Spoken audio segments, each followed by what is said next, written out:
Hey, family. So I had a devotion today that was actually a runoff of yesterday. All right. In yesterday's study, we were going through some of the words that Jesus said, and specifically in Matthew 24. I'll probably share that one with you. But in going through it, I had told the individuals to read Isaiah 44. And I was like, it could be 44, 54. I wasn't sure. So I wanted to make sure that I had a devotion today, and in it, it was a promise and a pledge that applies to all of us. So we're gonna read Isaiah 44. It's only 28 verses, not too long. We're gonna do some hopping. I'm gonna let you know that right now. But without any further ado, let's get into it. Right. So I'll make it big. I'll make it big. Right. So he says, God speaking to Isaiah, yet now hear, O Jacob, my servant, and Israel, whom I've chosen. Thus saith the Lord that made thee and formed thee from the womb, which will help thee. Fear not, O Jacob, my servant, and thou Jeshurun, whom I've chosen. And I'm going to stop right here because I don't want people to feel that as we start to read this passage that it was only one for the Hebrew, right? It did not just apply to the Hebrew people. It doesn't just apply to the children of Israel, but for all. How do you know that? Let's go take a look at Isaiah. We're going to go to Isaiah 49, right? So let me put up Isaiah 49. And we're going to go to verse 6, right? As it loads. And he said, he, back Isaiah, is a light thing that thou should be my servant to raise up the tribes of Jacob and to restore the preserved of Israel. I will also give thee for a light to the Gentiles, right? That thou mayest be my salvation unto the end of the earth. All right. That sounds kind of vague, right? We see that here is application onto the Gentiles, not just for the Jews only, but they are to bear light, right? So that his salvation may go to the whole earth, right? To the ends of the earth. Now, let's go a little closer. We're staying in Isaiah chapter 56, right? One of my favorite passages when doing a dig and trying to learn about the Sabbath, Isaiah 56. And let me. Okay, I'll start from verse 1. I wasn't anticipating to go to verse 1. I'll start with 2. Blessed is the man that doeth this, and the Son of Man that layeth hold and take that keepeth the Sabbath from polluting it, and keep his hands from doing any evil. Right? So he indicates what? The Son of Man layeth hold on it, right? Blessed is that man, not children of Israel, not Hebrew people only, not northern Israel, southern Israel, none of that stuff. Right? Well, at this point, northern Israel is deteriorated, is gone. Right? Neither let the son of the who? Of the stranger that have joined himself to the Lord speak, saying, the Lord hath utterly separated me from his people. Right? So he said, hey, don't think that there's a separation between the Jews and the non-Jews, right? But that this is for everybody. Let's keep reading. Let's keep reading. Separated me from his people. Neither let the eunuch, which the stigma was a eunuch being being, snipped, right? Is not whole, not perfect, is blemished. And therefore, the stigma was that, the eunuch didn't have rights and access to the temple like the non eunuchs. I'll keep it simple. I'll keep it plain, right? But it says, let and saying the Lord hath utterly separated his people, neither let the eunuch say, behold, I'm a dry tree, right?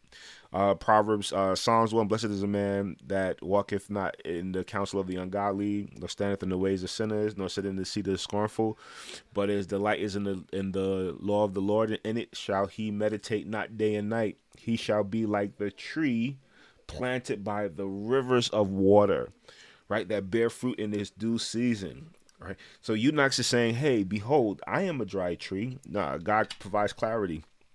For thus saith the Lord unto the eunuch that keep my Sabbath and choose the things that please me and take hold of my covenant. All right. So this is what the Lord is saying to the eunuchs.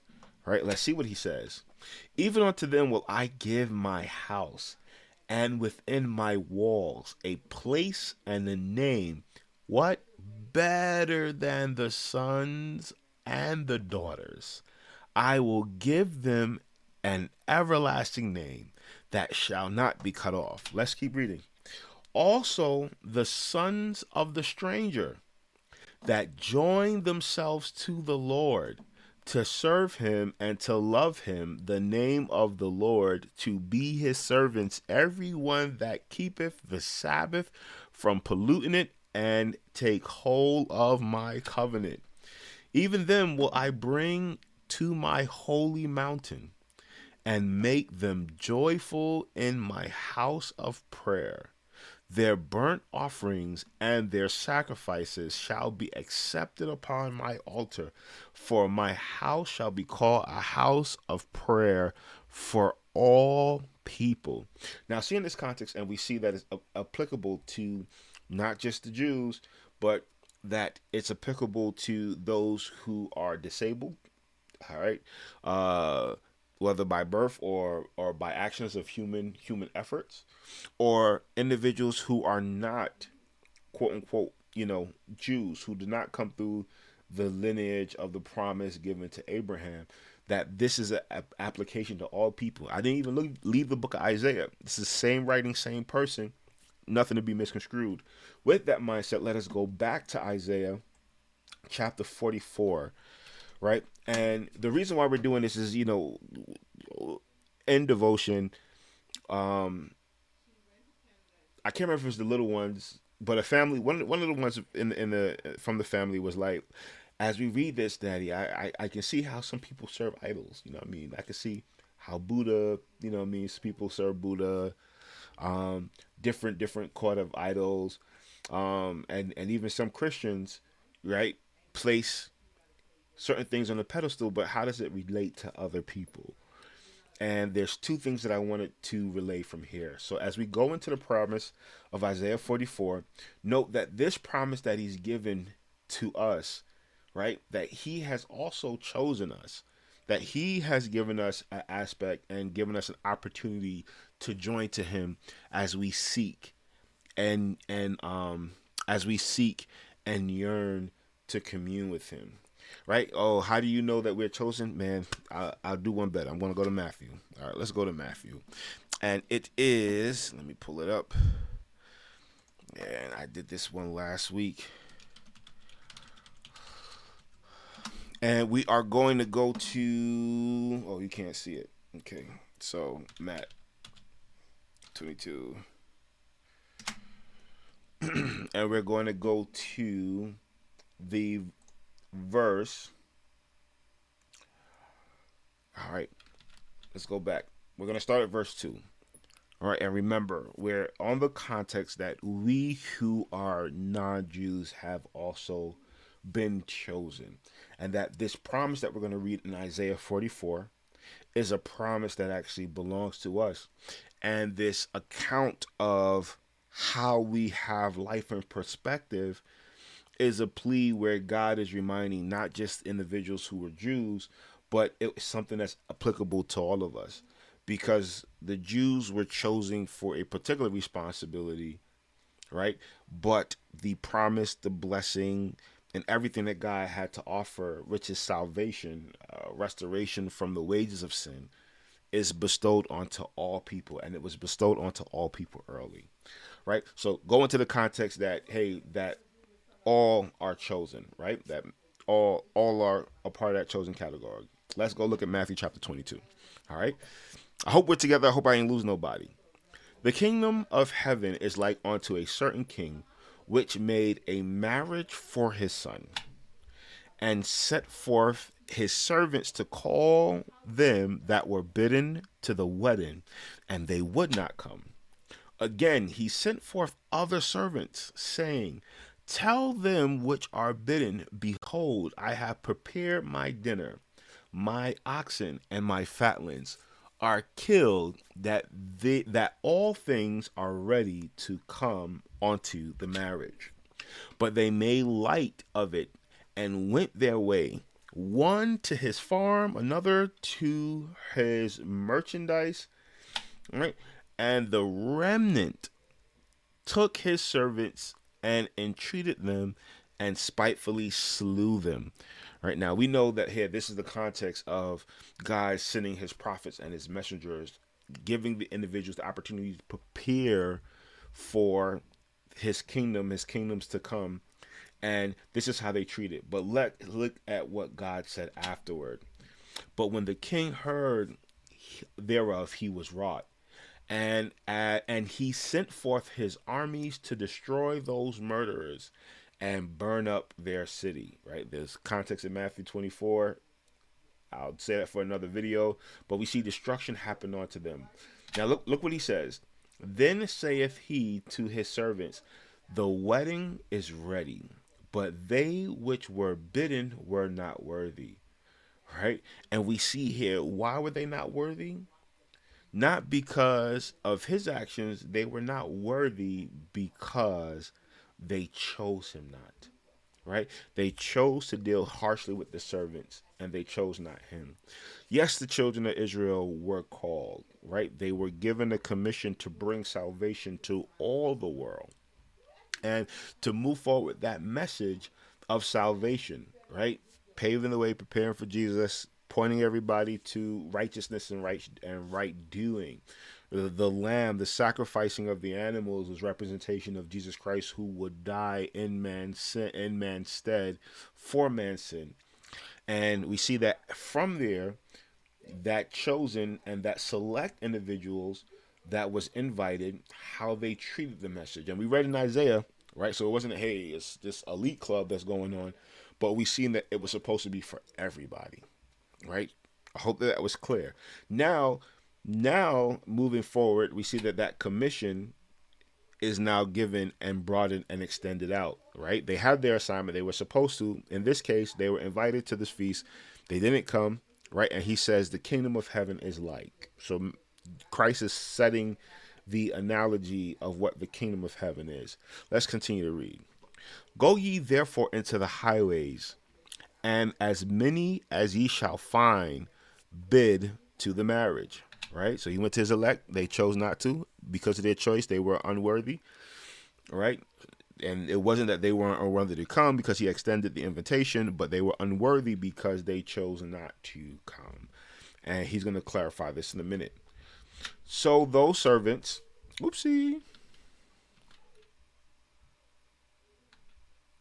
verse 10. So those servants went out into the highways and gathered together all as many as they found, both bad and good. And when the wedding was furnished with guests, and when the king came in to see the guests, he saw there a man which had not on a wedding garment. And he said unto them, Friend, how camest thou hither not having a wedding garment? And he was speechless. He gave no answer. Then the king said to the servants, Bind him hand and foot, take them away, and cast him into utter darkness. There shall be weeping and gnashing of teeth. Why? For many are called, but few are chosen. So this commission is given to all. First, it was a set group. And from the set group, then it was the rest. The set group had the truth, the commission to share it. They didn't like they were supposed to, right? And then it goes out broader for everybody to see. All I did was just set the path for, in what we're going to read in Isaiah, is something that actually applies to all of us. right? So Isaiah 44, we're going back to Isaiah 44, reading that with context. When we're reading this, we're not reading this as to a remote extension of individuals, but we're reading as we're reading to ourselves, to us as a particular people, right? It says, "Yet now, yet now here, I'll make it bigger. Yet now hear, O Jacob, my servant, and Israel, whom I have chosen. Thus saith the Lord that made thee and formed thee from the womb, which will help thee. Fear not, O Jacob, my servant, and thou Jeshurun, whom I've chosen." Right? "For I will pour water upon him that is thirsty, and floods upon the dry ground. I will pour my spirit upon thy seed, and my blessing upon thy offspring." Thank you, Jesus. Thank you so much. Right? "And they shall spring up as among the grass, as willows by the watercourse." That's increase. "And one shall say, I am the Lord's, and another shall call himself by the name of Jacob, and another shall subscribe with his hands unto the Lord, and surname himself by the name of Israel." Right? That's grafting. Romans talks about this being grafted into the faith and into the branch. And I'm so tempted to move off of here to go to Isaiah 58, still staying in Isaiah, but we're going to keep it pushing. We're going to keep it pushing. Just understanding the context that there's a blessing for us who seek after the Lord, who are in the Lord, who are pursuing the Lord. And you know, God has blessed many of us, right? The rain falls on the just and the unjust. God provides blessings onto so many, right? But we also see that there's a pledge here for us in being obedient to God's words, right? "Thus saith the Lord, the King of Israel and his Redeemer, the Lord of hosts, I am the first and I am the last. Beside me there is no God." You okay? You okay? Yeah. Okay, good, good, good, good, good. There is no God, right? So he's indicating it. Superior, nobody on his tier category. "And who as I shall call and shall declare it and shall set it in order for me, since I appointed the ancient people and the things that are coming, and shall come, let them show unto me." Keep going. Fear ye not, neither be afraid. Have not I told thee that from that time, and have declared it? Ye are even my witness. Is there a God beside me? Yea, there is no God. I know not any. Guys, you can close the door. You can close the door. Thank you, Bubba. All right. Sorry about that, family. "There is a God besides me, yea, there is no God, I know not any." So he's establishing his dominance. He's establishing where he at. He starts off with letting us know that, hey, we are chose, right? Many are called, right? And that he loves us, that he blesses us, that it pours on down to our offsprings, the next generation, that hedge, that covenant, that protection, that love. And then he even declares, after setting off the blessing, reminding who's the provider, he indicates, hey, I am the top. There's nobody else beside me, right? But look how we mistreat the resources that he's given us. "They that make a graven image are all of them vanity, and their delectable things shall not profit. They are their own witness. They shall not see nor know that they may be ashamed. Who have formed a god or a molten graven image that is profitable for nothing." It's like, yo, you squandering your resources, your time, and misappropriating your adoration and affection and worship. "Behold, all his fellows shall be ashamed, and the workmen, they are of men. Let them all be gathered together, let them stand up, yet they shall fear and they shall be ashamed together." The smith with the tongues both work in the coals and fashion it with hammers, and the worker and worketh it with the strength of his arms. Yea, he is hungry, and his strength faileth. He drinketh no water, and is faint. The carpenter stretch out his rule. He marketh it out with a line. He fitteth it with planes, and he marketh it out with the compass, and make it after the figure of a man, according to the beauty of a man, that it may remain in the house. He heweth it down cedars, and taketh cypress and oak, which he strengtheneth for himself. Among the trees of the forest he planteth an ash, and the rain doth nourish it. Right? Then shall it be for a man to burn, for he will take thereof and warm himself. Yea, he kindleth it and baketh bread. Yea, he maketh a god and worshipeth it. He maketh a graven image and falleth down thereto.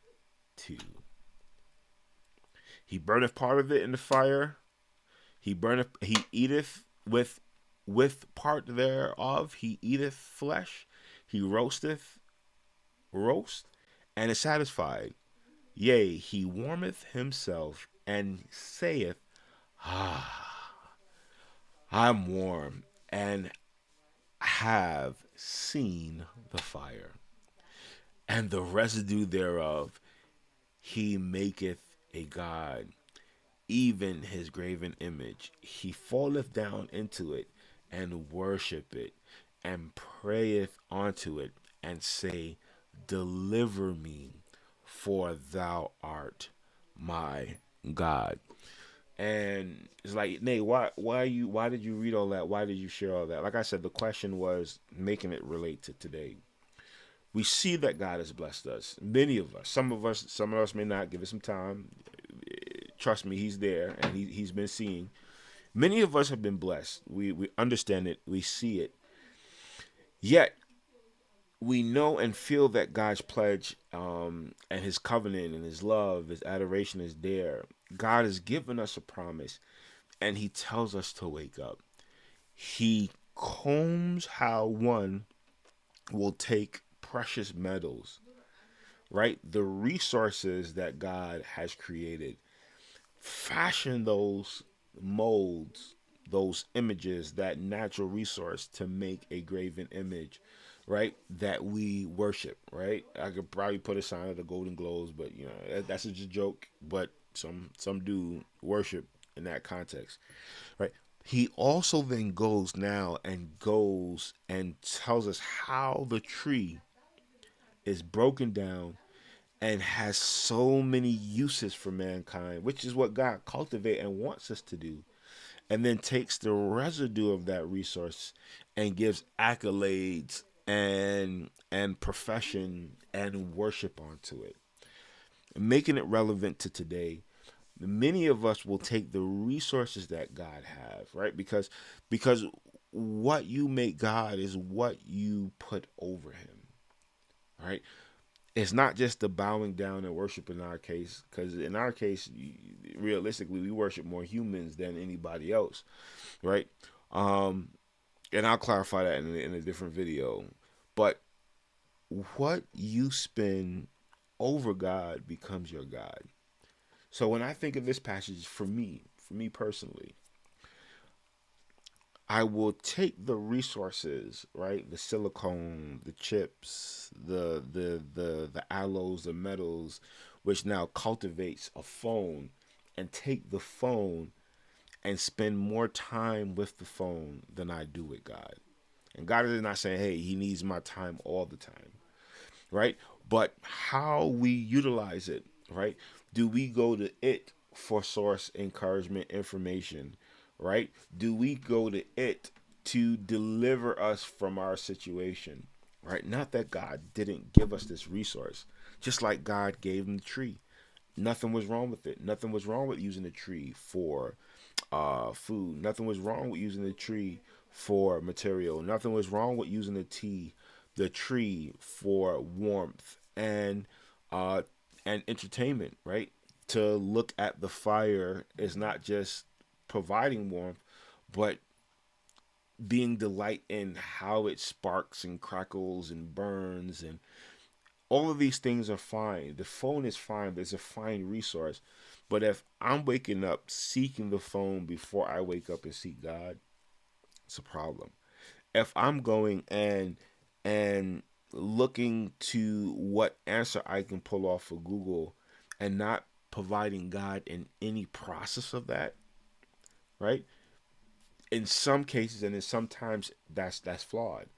Especially in the day where we have so much information out there, to be able to decipher what's what in our application is important. And just God is indicating that we need to incorporate Him in more and to put things in perspective. Because, like I said from before, many of us may not go and bow down to a particular image, but there are things that we idolize, right? Whether it's people, whether it's close circle person, or people that we entertain, because we can put our spouses, our significant others before God, right? But it's more about God reminding us, hey, I bless you. I provide for you. I take care of you. I've had you. I've given you these resources to be able to utilize them. Don't misappropriate them. Enjoy and do all the things that you would need to do and want to do. That's fine, as long as it doesn't usurp my will for you, my words, my commission, my laws, my statutes, right? And in doing so, whether we're born through the lineage of Abraham or whether we were the eunuchs or the strangers that are in thy gate, we're all welcome to the blessing that he has. And he starts with reminding us of who we are and his blessing onto us to provide us words of comfort. And he reminds us here that we are not to fall by misutilizing the resources that he's given us. I hope that that was clear. He says, they have not known nor understood, for they have shut their eyes that they cannot see, and their hearts that they cannot understand. I pray that that's not us, Lord. I pray that that's not me. And none considered in his heart, neither is there knowledge nor understanding to say, I burned part of it in the fire. Yea, I have also baked bread upon the coals thereof.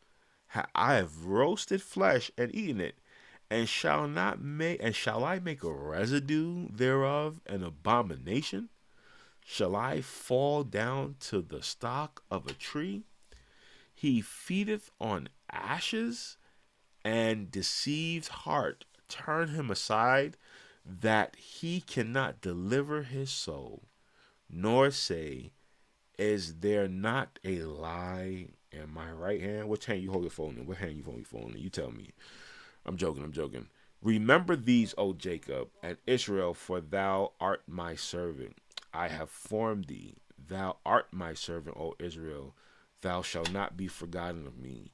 I have blotted out as a thick cloud thy transgressions, and as a cloud thy sins. Return unto me, for I have redeemed thee. Sing, O ye heavens, for the Lord hath done it. Shout, ye lower parts, for the earth of the earth break forth into singing, ye mountains, O forests, and every tree therein. For the Lord hath redeemed Jacob, and glorified himself in Israel. Thus saith the Lord thy Redeemer, and he that hath formed thee from the womb. I am the Lord that maketh all things, that stretch forth the heavens alone, that spread abroad the earth by myself, that frustrated the tokens of the liars, and make diviners mad, that turn wise men backwards, and make their knowledge foolish, that confirm the word of his servant, and perform that the counsels of his messengers, that said to Jerusalem, thou shalt be inhabited, and to the cities of Judah, ye shall be built. and I will raise up the decayed places thereof, that saith to the deep, be dry, and I will dry up the rivers. That saith of Cyrus, this is prophecy here. He is my shepherd and shall perform all my pleasure.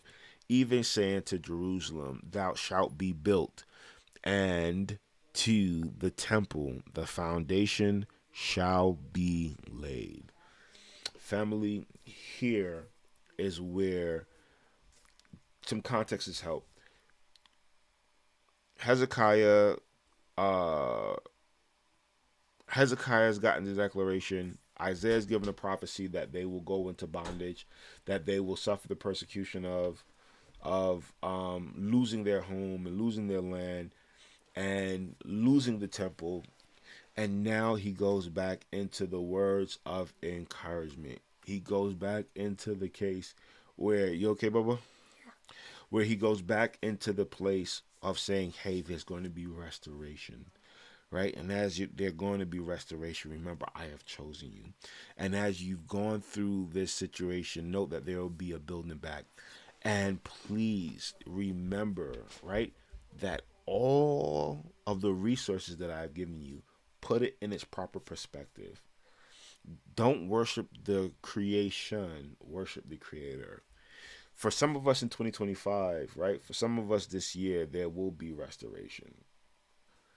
Some of us, we are going through a situation, but it's a reminder that, hey, it's only for a season, that God is still on the throne, that he loves us, and that if we are going through this situation by our actions, that when restoration comes by God's grace, remember the perspective and don't